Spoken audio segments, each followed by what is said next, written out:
ಆಧಾರ್ ಕಾರ್ಡ್ಗೆ ಸಂಬಂಧಪಟ್ಟಂತೆ ಈಗ 3 ಹೊಸ ರೂಲ್ಸ್ಗಳಾದರೆ ಜಾರಿಗೆಯಾಗಿದೆ. ಸೊ ಬನ್ನಿ ಅದರ ಬಗ್ಗೆ ಕಂಪ್ಲೀಟಾಗಿ ಇನ್ಫಾರ್ಮೇಷನನ್ನು ಈ ವಿಡಿಯೋದಲ್ಲಿ ನಾವು ತಿಳ್ಕೊತಾ ಹೋಗೋಣ. ಸೊ ವಿಡಿಯೋವನ್ನು ಸ್ಟಾರ್ಟ್ ಮಾಡ್ತೀನಿ. ಅದಕ್ಕಿಂತ ಮೊದಲು ನೀವಿನ್ನು ನಮ್ಮ ಚಾನೆಲನ್ನು ಸಬ್ಸ್ಕ್ರೈಬ್ ಮಾಡದೆ ಇದ್ರೆ ಈ ಕೂಡಲೇ ಚಾನೆಲ್ಗೆ ಸಬ್ಸ್ಕ್ರೈಬ್ ಮಾಡ್ಕೊಳ್ಳಿ ಮತ್ತು ಲೈಕ್ ಮಾಡಿ. ಈಗ ನಾವು ಇನ್ಫಾರ್ಮೇಷನನ್ನು ತಿಳ್ಕೊತಾ ಹೋಗೋಣ. ಸೊ ಹೌದು, ಈಗ ಆಧಾರ್ ಕಾರ್ಡ್ಗೆ ಸಂಬಂಧಪಟ್ಟಂತೆ 3 ಹೊಸ ರೂಲ್ಸ್ಗಳನ್ನಾದರೆ ಜಾರಿಗೆ ಮಾಡಿರ್ತಕ್ಕಂಥದ್ದು.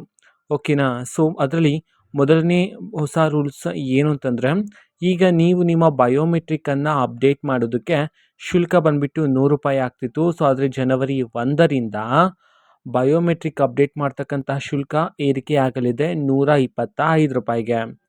ಅದೇ ರೀತಿ ಎರಡನೇ ಹೊಸ ರೂಲ್ಸ್ ಏನು ಅಂತಂದರೆ, ಈಗ ನೀವು ನಿಮ್ಮ ಆಧಾರ್ ಕಾರ್ಡಲ್ಲಿ ನಿಮ್ಮ ಹೆಸರನ್ನು ಚೇಂಜ್ ಮಾಡೋದಕ್ಕೆ ಅಥವಾ ವಿಳಾಸವನ್ನು, ಜನ್ಮ ದಿನಾಂಕವನ್ನು ಚೇಂಜ್ ಮಾಡೋದಕ್ಕೆ ₹50 ಇತ್ತು. ಆದರೆ ಜನವರಿ 1ರಿಂದ ₹75 ಆಗಲಿದೆ ಅಂತ ಹೇಳಿ ಎರಡನೇ ಒಂದು ಹೊಸ ರೂಲ್ಸನ್ನು ಆಧಾರ್ ಕಾರ್ಡ್ಗೆ ಸಂಬಂಧಪಟ್ಟಂತೆ ತಿಳಿಸಿರ್ತಕ್ಕಂಥದ್ದು.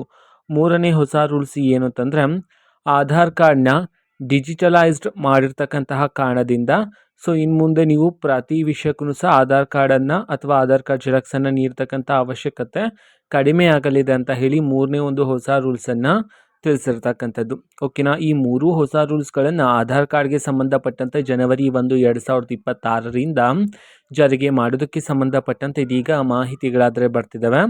ಸೊ ಇದು ಇವತ್ತಿನ ಒಂದು ವಿಡಿಯೋ. ಸೊ ಇದೇ ರೀತಿ ಇನ್ನು ಹಲವಾರು ಯೋಜನೆಗಳಿಗೆ ಸಂಬಂಧಪಟ್ಟಂತೆ, ಜೊತೆಗೆ ಕಾಂಗ್ರೆಸ್ನ ಎಲ್ಲ ಯೋಜನೆಗಳಿಗೆ ಸಂಬಂಧಪಟ್ಟಂಥ ಇಂಪಾರ್ಟೆಂಟ್ ಅಪ್ಡೇಟ್ಗಳು ನಿಮಗೆ ಈ ಒಂದು ಚಾನೆಲಲ್ಲಿ ಇಮಿಡಿಯೇಟ್ಲಿ ಸಿಗ್ತಿರುತ್ತೆ. ಅದಕ್ಕೋಸ್ಕರ ನೀವಿನ್ನು ನಮ್ಮ ಚಾನೆಲನ್ನು ಸಬ್ಸ್ಕ್ರೈಬ್ ಮಾಡದೆ ಇದ್ರೆ ಈ ಕೂಡಲೇ ಚಾನೆಲ್ಗೆ ಸಬ್ಸ್ಕ್ರೈಬ್ ಮಾಡ್ಕೊಳ್ಳಿ. ಸಬ್ಸ್ಕ್ರೈಬ್ ಮಾಡೋದ್ರ ಮುಖಾಂತರ ನಾನು ಯಾವುದೇ ವಿಡಿಯೋ ಹಾಕಿದ ತಕ್ಷಣ ನಿಮಗೆ ನೋಟಿಫಿಕೇಷನ್ ಸಿಗುತ್ತೆ. ಅದ್ರ ಮುಖಾಂತರ ನೀವು ಬೇಗನೆ ವಿಡಿಯೋವನ್ನು ನೋಡ್ಬೋದಾಗಿರುತ್ತೆ ಮತ್ತು ಆ ವಿಡಿಯೋದಲ್ಲಿರುವ ಇನ್ಫಾರ್ಮೇಷನನ್ನು ನೀವೀಗ ತಿಳ್ಕೊಬೋದಾಗಿರುತ್ತೆ.